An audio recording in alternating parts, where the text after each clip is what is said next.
అందరికీ నమస్కారం. నేను పూర్ణచందర్ భార్య స్వప్న. నాకు స్వేచ్ఛ పూర్ణ ద్వారానే పరిచయమైంది.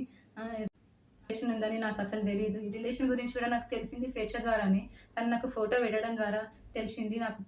నేను పూర్ణని అడిగాను, ఏంటిది అని చెప్పేసి అడిగితే చెప్పాడు. చెప్పినాక నాకు ఆయనకి గొడవలు స్టార్ట్ అయింది.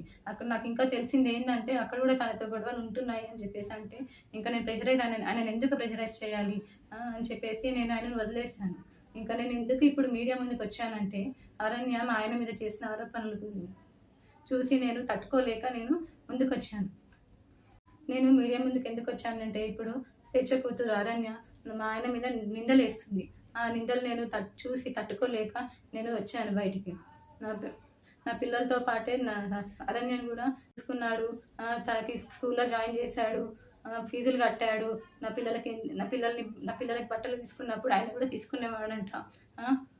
నేను నీ కన్న తండ్రి కూడా వదిలేసి వెళ్ళిపోతే కూడా పూర్ణ ఆ స్థానం తీసుకున్నాడు. కన్న తండ్రి కన్నా ఎక్కువనే చూసుకున్నాడు. నా కూతురుని ఎలా అయితే చూసుకున్నాడో నిన్ను కూడా అలానే చూసుకున్నాడు అరణ్య. కానీ నువ్వు ఇలాంటి నిందలు వేయడం కరెక్ట్ కాదు.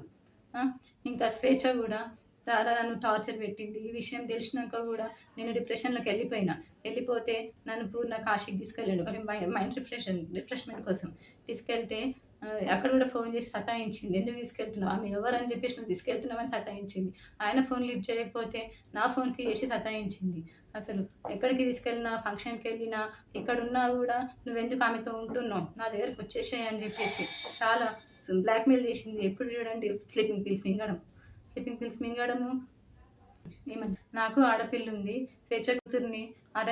స్వేచ్ఛ కూతురు అరణ్యాన్ని కూడా పూర్ణ నా కూతురు లాగానే చూసుకున్నాడు. నాకు తెలియకుండా పిల్లలని ఆమె దగ్గరికి తీసుకొని వెళ్ళి ఆడిపిస్తుంటే వచ్చేవాడు. తర్వాత నాకు నా పిల్లలు చెప్పారనమాట, అమ్మ ఒక అక్క దగ్గరికి వెళ్ళి ఆడుకుంటున్నాను, ఒక ఆంటీ ఉన్నది, ఒక ఆంటీ నన్ను అమ్మ అని పిలవమని చెప్పింది అని చెప్పేసి నా కూతురు చెప్పింది. నా కూతురు చెప్తే నాకు తెలిసింది. ఇంకా అప్పుడు నాకు తెలీదు. తన వెనకాల ఎవరుండి చెప్పిస్తున్నారో కూడా నాకు తెలీదు. కానీ ఇవన్నీ చేయొద్దు అరణ్య నువ్వు. మా ఆయన మీద నాకు నమ్మకం ఉంది. ఆయన అంత చెడ్డ మనిషి కానే కాదు. ఇంత చేరదీసిండు నిన్ను అరణ్య. మీ మమ్మీని ఇంత చేరదీసినా కూడా నా బతుకుని మీ మమ్మీ ఏం చేసిందమ్మా, తీసుకుపోయి మమ్మల్ని రోడ్డు పాలు చేసేసింది. ఇప్పుడు నా జీవితము ఏంటి, నా పిల్లల భవిష్యత్తు ఏంటి అరణ్య. నాకు కోర్టు మీద నమ్మకం ఉంది. మా ఆయన నిర్దోషి. నేను ఆయనను ఎలాగైనా కాపాడుకుంటాను.